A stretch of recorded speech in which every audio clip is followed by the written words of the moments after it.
Hello and welcome to Louise Singleton Creations. Today I'm going to be showing you how I made these lovely lighthouse tea light holders right from scratch, and some of it will be time-lapsed and some of it will be shot in real time, simply because some of it did take quite a long time to make. I hope you enjoyed the video, and if it's your first time here, please hit subscribe if you like what you see. Thank you for watching.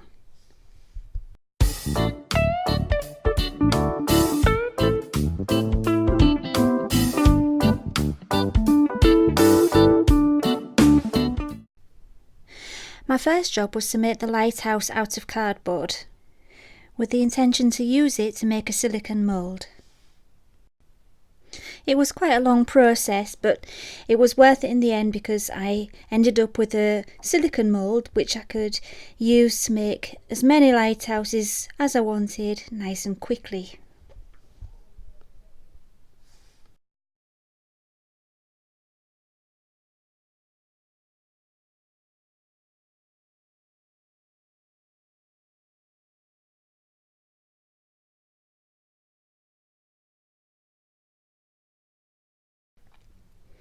Here I'm just making the casing for my silicone mould.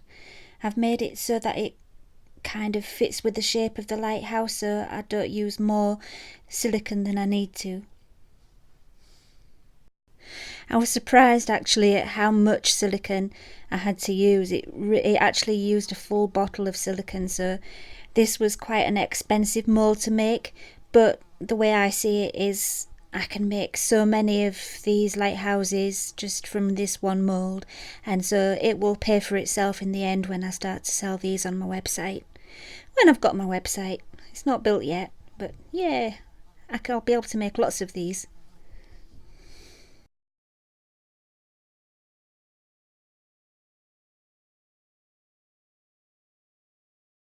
So the silicone mould's ready here, and I've taken it out of the casing, and I'm just slicing carefully down one side so that it can open easily to get my my finished lighthouse out when it's ready.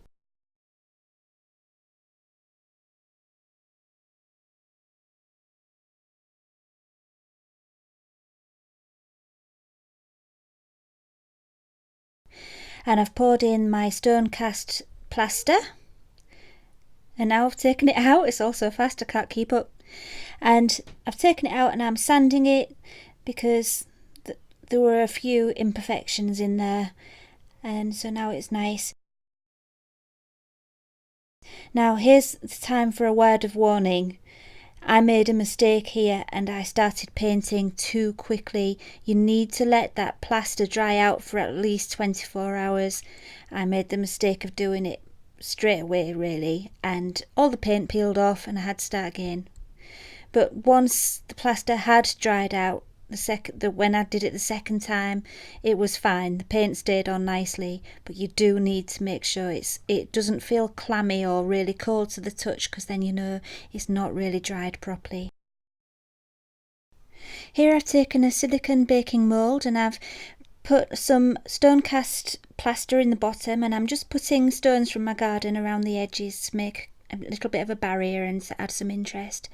And now it's demoulding 20 minutes later. It only takes about 20 minutes to set, but like I say, you do need to leave it really before you do anything else to it.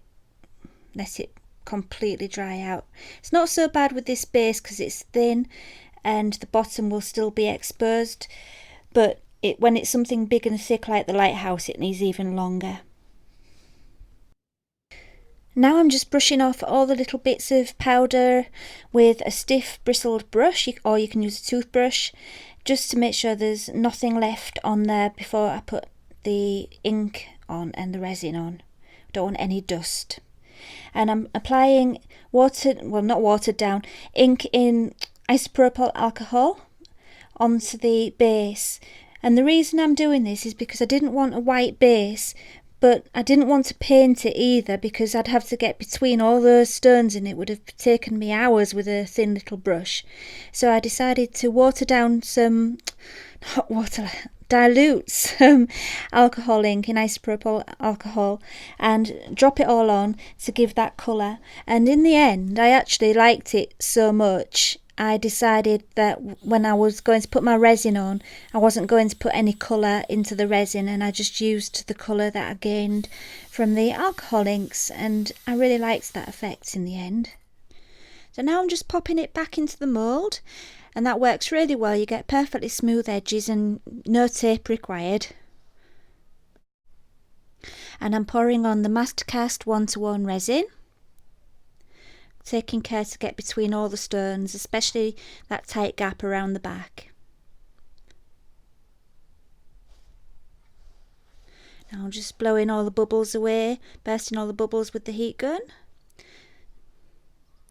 And here I made a little bit of a mistake. I was trying out my new white alcohol ink to see what effect it would have, and you can see the effect. It went a little bit strange. It's an interesting effect, but not the one for me on this occasion. So what I did was I used acrylic white ink with the resin for the surf of the waves.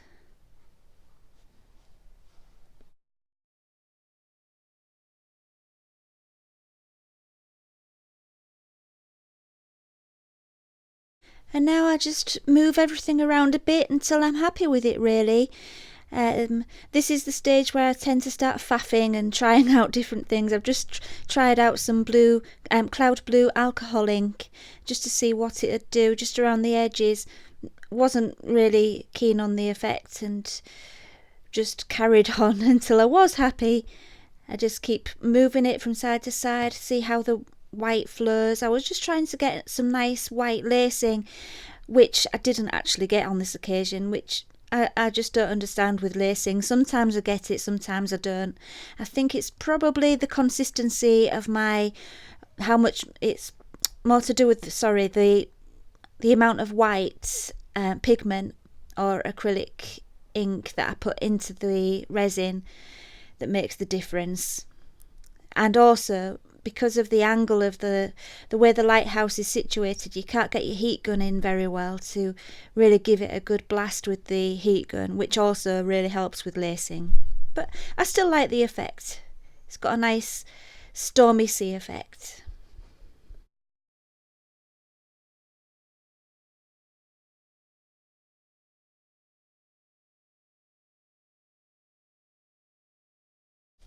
So it's the next day and time for demoulding, and it was a beautiful sunny day, and I got up, I was still in my dressing gown, didn't even get dressed, still in my dressing gown, got my husband to film me outside in the sunshine, and here we have the results. It's still a little bit rough around the edges, it needs just those sticking out bits just sanding away.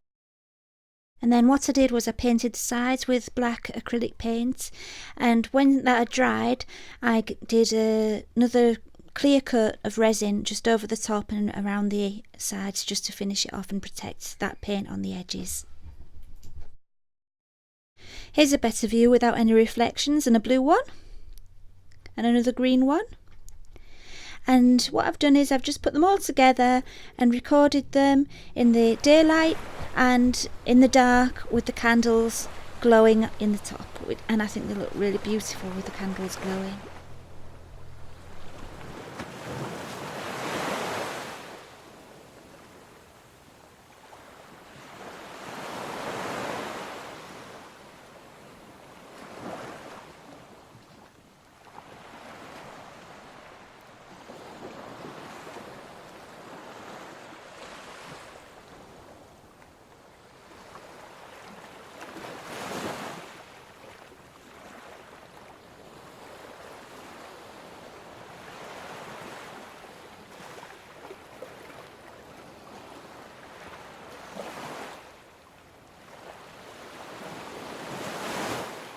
So there we have it. I hope you enjoyed the video. Thank you for watching.